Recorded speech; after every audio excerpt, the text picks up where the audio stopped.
I have talked, Randy is an orthopedic surgeon, and they and their family have offered to serve on this committee. Now, Ralph III actually works for the Wright-Patterson Air Force Base as a civilian right now, and he just came out of a coronary bypass, I understand. That's the reason he's not here, but his two brothers were here, and they volunteered his services. And their wives volunteered their services. And they volunteered the services of Marceline. And their idea is that they get the women who were at Wendover together to form their own little kind of clique at the next one so they can all talk about what they did at Wendover. And I said, you go ahead and carry that. And I think she's going to do it. And then along with that, I have asked Larry Beezer to serve on this committee for the next reunion. And I have asked Kathy, Perry. Kathy, what's her last name? I can't think of it. Perry. Yeah, Perry. How could I forget Perry in the mess hall? I still smell that Australian mutton.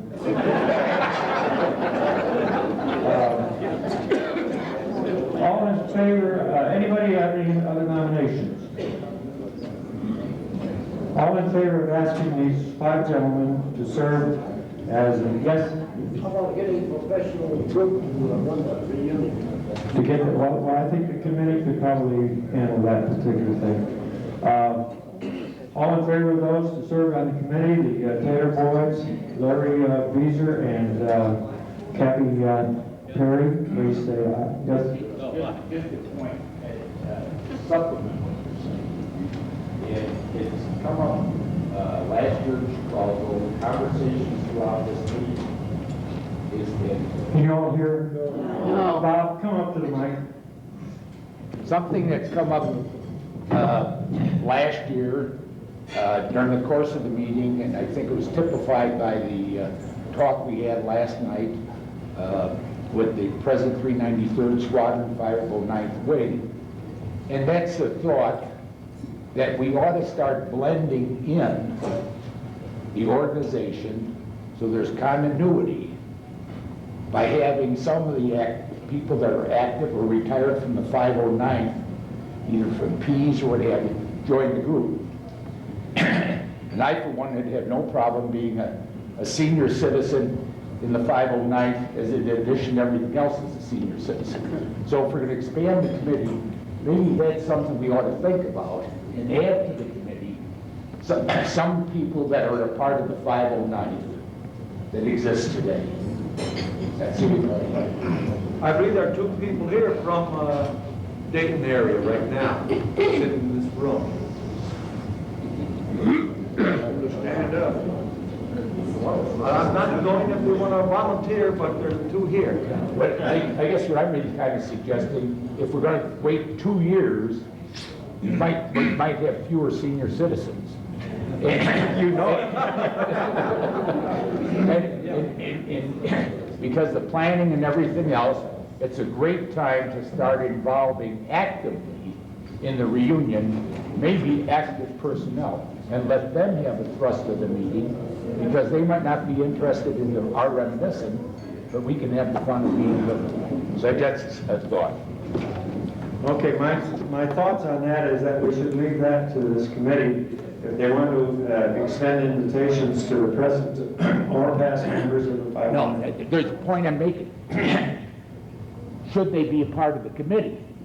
Because if they're part of the committee, then they can be involved in the planning. It's not a case of asking our committee to invite them, it's asking of this group here, do you want them to be a part of future reunions? And if that's the case, find a way of having a couple of them serve on the committee for the 2 years of planning. So, okay, let's go to the floor. How many are in favor of that suggestion? What is it? What is it? To get the present 504th or 509th previous members and present members to be part of this committee. That, I think, is kind of an administrative type of thing. And my feeling right offhand is that that should be handled by this committee. I forgot one thing before I go any farther. Speedy, may I, Yeah. maybe I didn't carry, my voice didn't carry. But when you're talking about 2 years, the committee will have enough to do that if you get to the 18th month to invite them to participate, they're not going to be part of the plan. And I think Leonard Godfrey was one of the ones that spoke strongly this point last year. And it's this, I think the suggestion is, it's up to this group to decide whether they want them or not want them. It's a business. If we don't want them, don't have the committee attempt to find someone to participate in the 18th month. I think this group ought to stand up and say, do we want them looking ahead for 2 years, 4 years, 8 years, 10 years? There may be very few of us left. And if there's going to be a continuity, How many, all right, let me put it in this way so that I can get a show of hands. How many are in favor of expanding are we extending an invitation to the present members of the 509 to become part of our organizational structure? Yes? Why should we have, these new ones you have appointed, extending an invitation to our original ones? Our original ones should invitate, give the invitation to the younger ones that run it. They should really be in charge of it, a couple from the group itself, and then have the outside help. So you're, I'm giving that you are saying leave it to the committee. No. Okay. Sure. So, by the way, I have asked Carl Garner and Fred Box to be kind of advisors to this committee of the Taylors and Beezer and Perry. Fred has all the computer files and so forth, and I think the 5 of those, the young fellows can work with Carl and Fred. And I'm going to suggest that I would like to have you respond. Are you in favor of that? let's continue the discussion of this question first. Okay, all right. Let's go back to the extending. I'm Joe Ward. I'm governing trustee of the Air Force Historical Foundation at Andrews. I'm a member of both 509s. I was at Roswell in the 1950s. And the Everett 509 group meets every year or so. And they're very active and they have lots of members.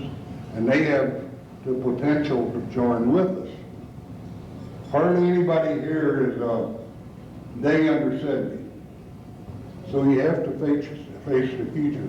If we were to continue with just the input from our generation and our period of war, we're a last man club. With the addition of the people from the 509 in later years, it's assuring growth